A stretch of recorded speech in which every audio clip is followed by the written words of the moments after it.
Madam, আমি আপনার একটা কথা কইতে চাইছিলাম, আপনি যদি কিছু না মনে করেন তাহলে কথাটা বলতাম। আরে আমার তো সময় নাই, আমি এক জায়গায় যাইতেছি। আচ্ছা ঠিক আছে, বল তাড়াতাড়ি বল। ম্যাডাম, সামনে তো ঈদ পড়ছে, আমি যে টাকা স্যালারি পাই এই স্যালারির টাকা দিয়ে আমার মনে হয় না সবাই আমি মার্কেট করে দিতে পারবো।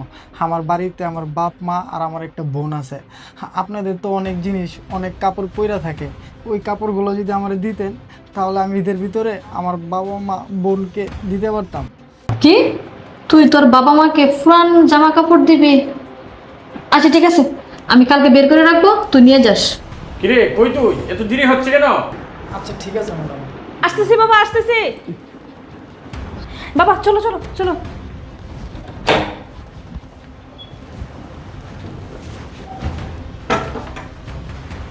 বাবা তুমি কি ব্যস্ত? না ব্যস্ত না, কেন? তোমার সঙ্গে একটু কথা বলতাম বাবা। কি কথা বল। বাবা, রমজান ঈদে তো তোমাকে 4-5টা পাঞ্জাবি কিনে দিয়েছিলাম, এগুলো তো একদিন একদিন করে পরে, এখন আর পরো না, এগুলো তো রেখে দিছো। ফরি না, কি হয়েছে? পরে পরবো। আমার কি জামা কাপড়ের অভাব আছে? হ্যাঁ বাবা, তুমি ঠিকই বলছো, আমাদের জামা কাপড়ের কোনো অভাব নেই। দেখো বাবা, সামনে ঈদ আসতেছে, এমনও মানুষ আছে যে নতুন একটা জামা কিনে পরবে সে সামর্থ্যটুকুও নেই। দেখো বাবা, আমাদের যে কাজের ছেলেটা কয় টাকা বেতন পায়, সে বলছিল তার নাকি বাড়িতে বাবা আছে, মা আছে, একটা বোন আছে, তাকে নতুন জামা কাপড় কিনে দেওয়ার মতন টাকা নেই। সেই জন্যই আমাকে বলছিল সকালবেলা যে আমাদের যে পুরান জামা কাপড়গুলো আছে এগুলো দিয়ে দিতে, তাই তোমাকে বললাম বাবা।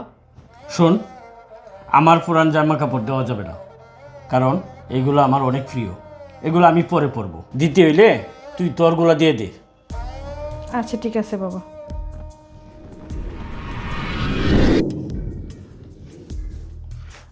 ম্যাডাম, আমার সমস্ত কাজ শেষ, তাহলে আমি চলে যাই।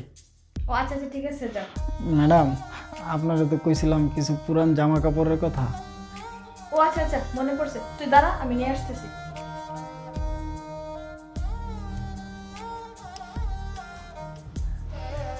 আয় নে তোর কাপড়গুলো। ম্যাডাম, এইটি তো দেখা যায় শুধু আপনার কাপড়, স্যারের গুলা দেন নাই। স্যারের গুলা দিলে আমার আব্বারে পরাইতাম। ও আচ্ছা, এগুলো তুই নিয়ে যা, একটু ঝামেলা হয়েছে তো, পরে আমি এগুলো দেখবো না। ঠিক আছে ম্যাডাম। এই দাঁড়া, এই ছুটি, তোরা না বলছি ওর এই কাপড় চোপড় না দেওয়ার জন্য? এই কাপড়টি ওকে কেন দিলি? দে কাপড়গুলো দে। স্যার, এই কাপড়গুলো নিয়েন না, এই কাপড়গুলো আমার অনেক উপকারে আসবে। বাবা, এটা তুমি কি করলা? এই পুরান জামা কাপড়গুলো ওর হাত থেকে তুমি নিয়ে নিলা?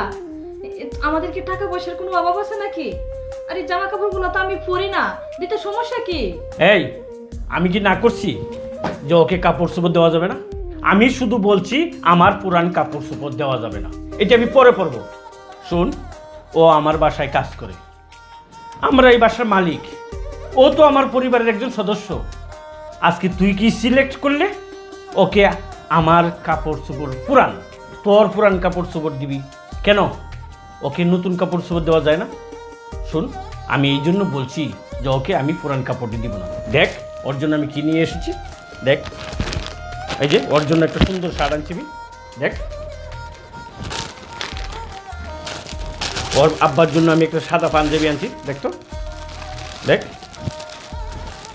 ওর আম্মার জন্য আমি একটা শাড়ি আনছি, দেখ দেখ।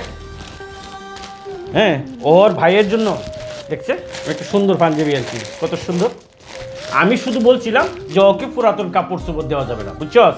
ও দেশের বাড়ি যাবে, বলবে যে ওই তোর মালিকে তোরে কি দিছে, তখন সে বলতে পারবে যে দেখো আমার মালিকে আমার বাপ মা ভাই বোনেরে নতুন কাপড় চোপড় দিছে, তখন ওরও ভালো লাগবে আর ওর বাপ মারও ভালো লাগবে। কথা বুঝতে পারছিস?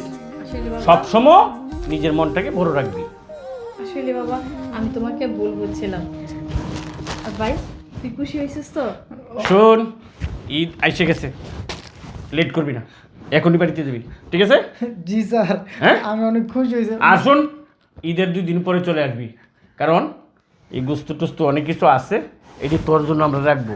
তুই না আসলে কিন্তু খাওয়া ঠিক মতন হবে না আমাদের, ঠিক আছে? আচ্ছা ঠিক আছে স্যার। হ্যাঁ। বাবা, আমি তোমার কাছে অনেক কৃতজ্ঞ। আর বাবা, তোমার যে মন মানসিকতা এত বড়, আমি আসলে মানে সামনে সামনে না দেখলে বুঝতেই পারতাম না। ঠিক আছে।